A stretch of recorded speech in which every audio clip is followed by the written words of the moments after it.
Hello friends, welcome to my channel tasty eats. இன்றைக்கி பார்க்க போகிறது குழந்தைங்களுக்கெல்லாம் ரொம்ப பிடிச்ச வெஜிடபிள் கட்லெட்.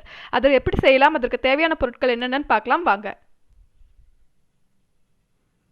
உருளைக்கிழங்கு 4 வேக வச்சு எடுத்துகிட்ருக்கேன்.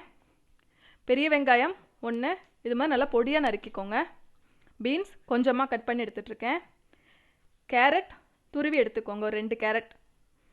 கொத்தமல்லி தழை கொஞ்சம், பச்சை மிளகாய் 3, உப்பு தேவையான அளவு, மஞ்சள் தூள் 1/4 டீஸ்பூன், மிளகாய் தூள் 1/2 டீஸ்பூன், கரம் மசாலா தூள் 1 டீஸ்பூன், இஞ்சி பூண்டு விழுது 1/2 டீஸ்பூன், பிரெட் கிரம்ஸ் தேவையான அளவு, மைதா ஒரு 3 டேபிள் ஸ்பூனை ஒரு சிட்டிகை உப்பு சேர்த்து தண்ணி விட்டு இந்த மாதிரி கரைச்சி எடுத்துகிட்ருக்கேன். ஆயில் பொரிக்க தேவையான அளவு. இப்போ எப்படி செய்யலான்னு பார்க்கலாம் கட்லெட். இப்போது வேக வச்ச உருளைக்கிழங்குல ஒரு 2 டீஸ்பூனு உப்பு சேர்த்து ஒரு மேஷர் இது மாதிரி வச்சு நல்லா மேஷ் பண்ணிக்கோங்க. கையில் மசிச்சிட்டாலும் சரி, மத்து இருக்கும் இல்லையா வீட்டில், அதில் கூட மசிச்சிக்கலாம்.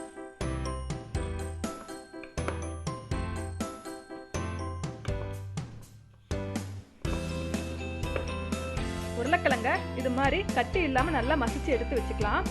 இப்போ கட்லெட்டோட அடுத்த ஸ்டெப்பு பார்க்கலாம். இப்போ ஒரு பேன் வச்சு கொஞ்சமாக ஆயில் சேர்த்துக்கலாம்.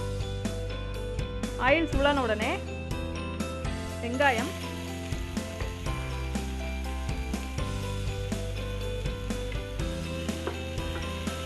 இது கொஞ்சம் நல்லா கண்ணாடி பதம் வர அளவுக்கு வதக்கிக்கலாம். இப்போ வெங்காயம் நல்லா வதங்கிடுச்சு. இந்த டைம் இஞ்சி பூண்டு பேஸ்ட் சேர்த்துக்கலாம். இதோட ராஸ்மெல் போகிற வரைக்கும் நல்லா வதக்கிக்கலாம்.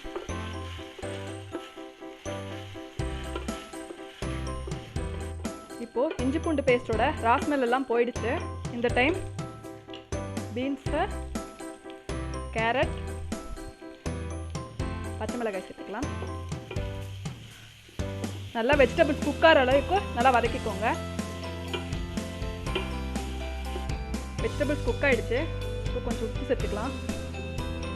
கூடவே கரம் மசாலா தூள், மிளகாய் தூள், மஞ்சள் தூள் இதையும் சேர்த்துக்கலாம். இதையும் நல்லா வதக்கிக்கலாம்.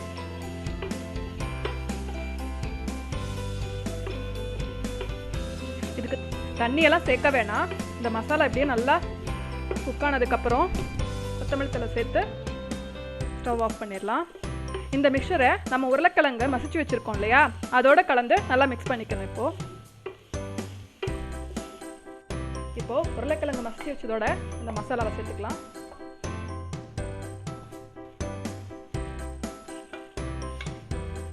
இது நல்லா ஈவனாக மிக்ஸ் பண்ணிக்கோங்க.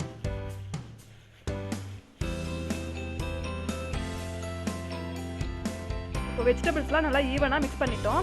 இப்போது ஒரு சின்ன சின்ன பாலாக உருட்டி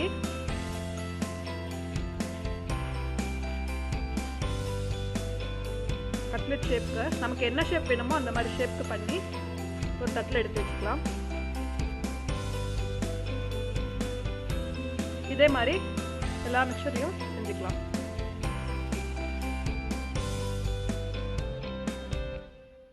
இப்போ உருளைக்கிழங்கெல்லாம் இது மாதிரி தட்டி எடுத்து வச்சுருக்கோம் இல்லையா, இதை எடுத்து மைதா நான் தண்ணியில் கரைச்சி வச்சுருக்கேன்னு சொன்னேன் இல்லையா, அதில் வந்து இப்படி டிப் பண்ணி பிரெட் கிரம்ஸில் போட்டு நல்லா துவட்டி ஒரு பிளேட்டில் இது மாதிரி எடுத்து வச்சுக்கலாம். இதே மாதிரி எல்லா கட்லெட்டுக்கும் செஞ்சுக்கலாம்.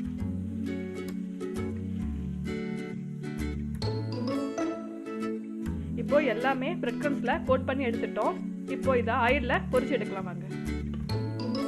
இப்போ கடாயில் நல்லா ஆயில் சூடாயிடுச்சு. இப்போ ஒவ்வொரு கட்லெட்டாக போட்டு எடுத்துடலாம். டீப் ஃப்ரை வேணான்னு நினைக்கிறவங்க ஷாலோ ஃப்ரை கூட பண்ணிக்கலாம். ஏன்னா நம்ம உருளைக்கிழங்கெல்லாம் ஆல்ரெடி வேக வச்சிட்டோம் இல்லையா, ஷாலோ ஃப்ரை கூட நல்லா பண்ணலாம். இப்போ டீப் ஃப்ரை பண்ணால் ரொம்ப டேஸ்டியாக இருக்கும்.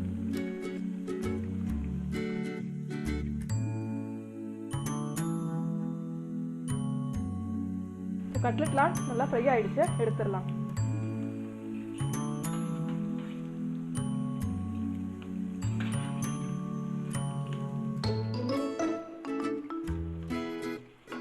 எல்லா கட்லெட்டும் இதே மாதிரி போட்டு எடுத்துக்கலாம்.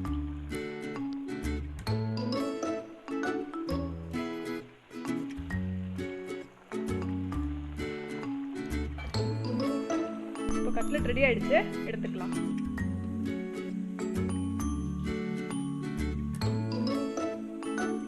பாருங்க இவ்வளோ நல்லா வந்திருக்குன்னு. இப்போ சுவையான வெஜிடபிள் கட்லெட் ரெடி. இதை ட்ரை பண்ணி பாருங்க, குழந்தைங்களுக்கெல்லாம் ரொம்ப பிடிக்கும். இந்த வீடியோ உங்களுக்கு பிடிச்சிருந்தா லைக் பண்ணுங்க, ஷேர் பண்ணுங்க, சப்ஸ்கிரைப் பண்ணுங்க. நன்றி.